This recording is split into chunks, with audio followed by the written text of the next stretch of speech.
Today we have, instead of the 13th Sunday in Ordinary Time, we have the feast of Solemnity of St. Peter and St. Paul. There was one of those times where a feast or solemnity trumps ordinary time. So again, instead of 13th Sunday, we have the feast of St. Peter and St. Paul. When we think about that, we think about St. Paul, who was the apostle to the Gentiles, really with Peter and the other disciples focusing on the Jews, although certainly we think about the fact that St. Peter himself was instrumental in the conversion of Cornelius, who is a Gentile. We think about St. Paul, who certainly did have some success among the Jewish people, but really we think about those in terms of those. We also think about in terms of natural abilities.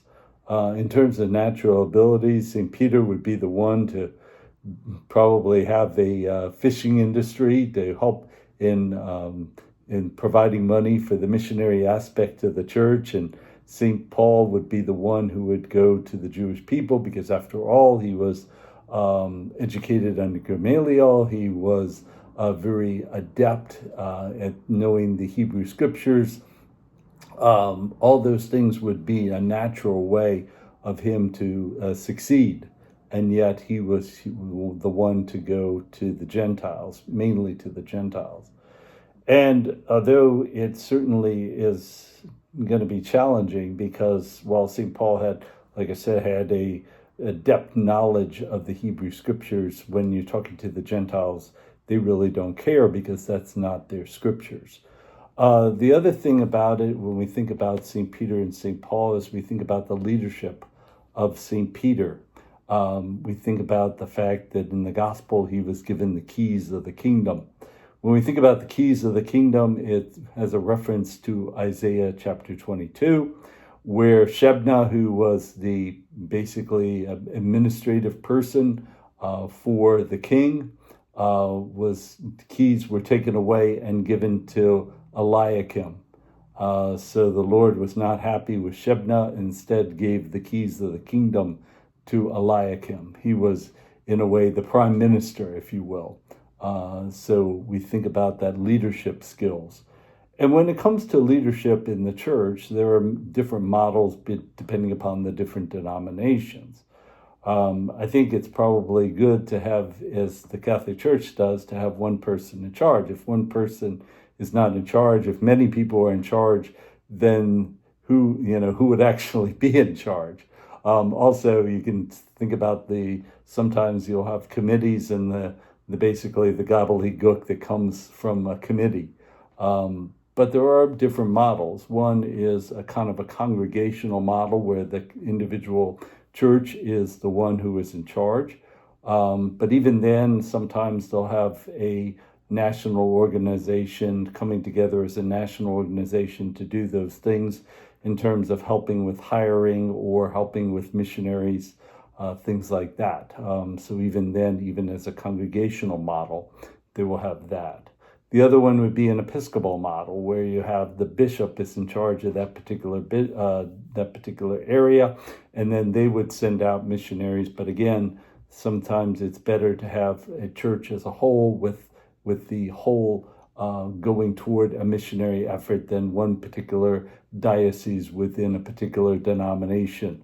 Also, what we think about with the Episcopal model is that sometimes if they don't particularly like what the bishop is doing, instead of biting their tongue, the national organization comes against the bishop, and that certainly has happened in that kind of a model. So we think about that.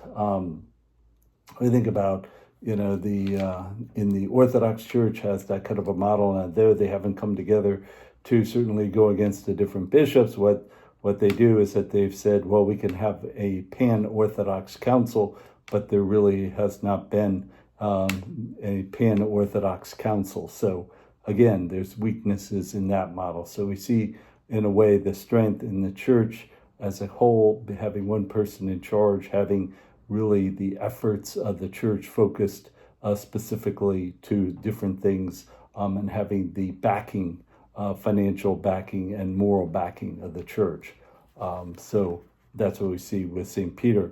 With St. Paul, we really think about that zeal. We think about that missionary zeal combined with a complete intelligence, a very strong intellectual background.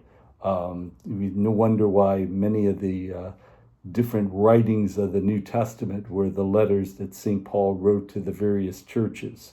Not only having a great theological mind, but also in the case of the church in Corinth, showing a practicality that was, again, unmatched. So even in the early church and in through the Middle Ages until now, we can only think of a few minds that even come close to that brilliance of St. Paul. Maybe Saint Irenaeus of Lyon, or Saint Justin Martyr in the early church, or in the Middle Ages, Saint Augustine, or Saint Thomas Aquinas. We think about those, but really not that many that have that intellectual prowess that St. Paul had. And so, but he also combined that with the missionary journeys that he did. His 3 missionary journeys went through what is modern-day Turkey, Cyprus, and Greece. And so this is in a time where you didn't have the kind of transportation that we do today in communication. But as he went through those particular cities and large areas, what he would do is that he would find people to found churches themselves. So he would give them the instruction and the zeal, and they would in turn found churches. So it wasn't just on St. Paul, and when the death of St. Paul occurred, that the churches went down. No, they were founded by others who had that zeal and instruction of St. Paul.